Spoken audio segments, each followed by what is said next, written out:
Major Dhyanchand के बारे में बहुत कुछ बता दिया। आज सबसे पहले पूछना चाहूंगा, आज कौन सा दिवस है प्यारे बच्चों? खेल दिवस। खेल दिवस। आज से लगभग 125 साल पहले 1905 में मेजर ध्यानचंद का जन्म उत्तर प्रदेश के प्रयागराज जिले में हुआ था। मात्र 16 वर्ष की आयु में ही वो सेना में भर्ती हो गए थे। उनके पिताजी का नाम था सोमेश्वर सिंह जी, वो भी सेना में सूबेदार के पद पे कार्यरत थे। उनके छोटे भाई थे रूप सिंह और मूल सिंह। रूप सिंह भी हॉकी के अच्छे खिलाड़ी थे। सेना में भर्ती होने के बाद में वो उस समय संसाधनों का अभाव था, खेल सामग्री का अभाव था। खुद पेड़ों की लकड़ी काट करके हॉकी बनाया करते थे और रात भर हॉकी से खेला करते थे। उनका नाम था ध्यान सिंह। वो रात भर चांद की रोशनी में हॉकी खेला करते थे, तो उसको उनके कोच ने उनका नाम रख दिया ध्यानचंद। तब से ही वो ध्यानचंद कहलाने लगे। 1926 में पहली बार उनका सिलेक्शन भारतीय हॉकी टीम में हुआ और न्यूजीलैंड उस समय टीम रवाना हुई। वहां पे उन्होंने 21 मैच खेले, 21 में से 18 मैच जीते, 2 मैच ड्रा रहे, 1 मैच में उन्हें शिकस्त मिली थी। लगभग 100 गोल अकेले ध्यानचंद ने किए थे। उनका सफर यहाँ ही शुरू नहीं हुआ। 1928 में पहला ओलंपिक एम्स्टर्डम में हुआ। उसमें भारतीय हॉकी दल का नेतृत्व किया मेजर ध्यानचंद ने और उस ओलंपिक में भारतीयों को गोल्ड मेडल से नवाजा गया। सारे मैच उन्होंने जीते। भारत में खुशी की लहर दौड़ गई। वहां से वापस लौटे। जब 1932 का ओलंपिक होने वाला था लॉस एंजलिस में, तब उन भारतीयों को उस समय अंग्रेजों का अधिकार था। वो भारतीय टीम ही नहीं भेजना चाहते थे कि धन का अभाव है, लेकिन शुक्रगुजार है पंजाब नेशनल बैंक का कि उन्होंने ऋण दिया और भारतीय टीम लॉस एंजलिस गई। उस समय जाने में बहुत समय लगता था, 30 दिन जाने में लग जाता था।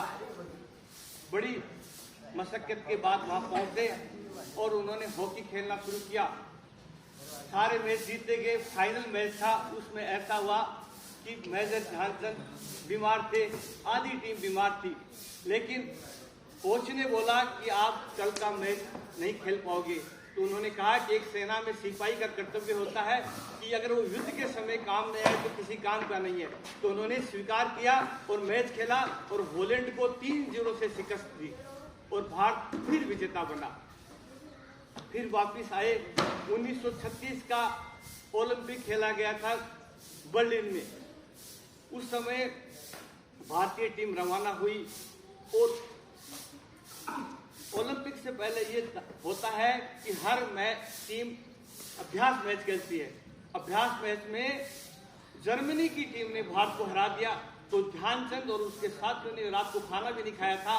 रात भर जगते रहे और सोचा। फिर दोबारा टीम तैयार किया और मैच जीतते गए। फाइनल मुकाबला फिर हुआ जर्मनी के साथ में। जर्मनी की वो टीम थी, बी टीम थी, उसके साथ में हारे थे। जर्मनी के तानाशाह उस समय थे हिटलर। उन्हें वो मैच किसी भी सूरत में जीतना था। पूरे स्टेडियम में हिटलर भी पहुंच गए थे और जर्मनी की फुटिंग करने के लिए सारे लोग पहुंच गए थे। मैच शुरू हुआ। मैच बहुत ही रोचक और कांटे का चल रहा था। उस समय मेजर ध्यानचंद के भाई रूप सिंह भी फॉरवर्ड खेलते थे। उन्होंने हाफ टाइम से पहले 1 गोल दागा था। हाफ टाइम के बाद में मैच बड़ा रोमांचक चलता रहा। बाद में दूसरा गोल भी दाग दिया। इस प्रकार लगातार 6 गोल दागते गए। बाद में मेजर ध्यानचंद ने मजाक के अंदाज में अकेले बॉल ले जाते और वापस गोल पोस्ट पे जाकर के वापस घूम के आ जाते। उनके साथ मजाक किया।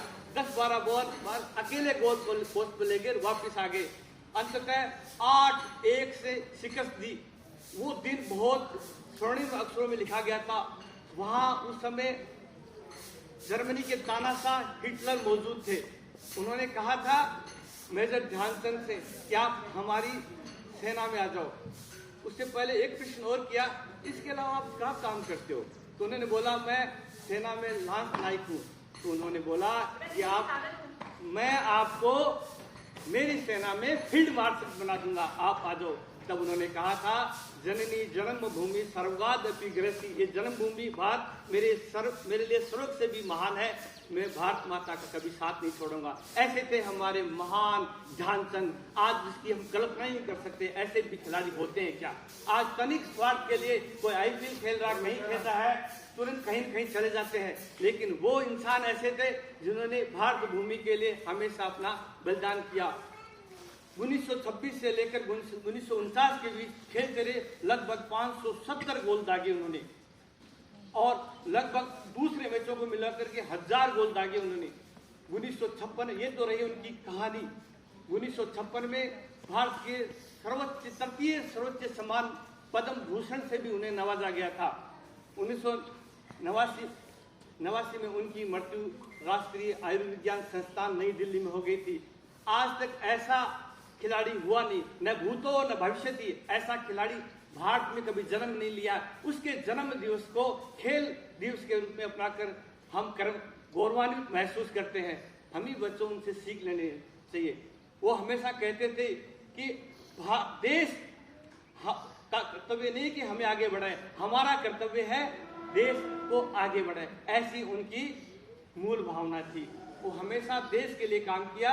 और तो हमें भी आज जो भारत के लिए, देश के लिए जितने भी खिलाड़ी हैं, चाहे रेसिंग में हो, फुटबॉल में हो, क्रिकेट में हो, सबका सम्मान करना है और भारत को आगे बढ़ाने में जो उन्होंने महत्वपूर्ण योगदान दिया, उस बलिदान को भी याद करना है। वो आत्मा आज हमें देख रही है। मेजर ध्यानचंद इस संसार में नहीं है, लेकिन रूह हमें आज हर जगह देख रही है कि कोई भारतवासी हमें याद कर रहा है। तो मेजर ध्यानचंद को कभी हम भुला नहीं सकते हैं। और ऐसे शख्स को याद करते हुए मेरे रोंगटे भी खड़े होते हैं कि क्या थे इंसान। उस समय कोई संसाधन नहीं था, गुलामी का दौर था। उस दौर में वो खेल खेला उसने और एक जादूगर नाम से विख्यात थे। मैं इसी के साथ मेरी वाणी को विराम देना चाहता हूँ। जय हिंद, जय भारत।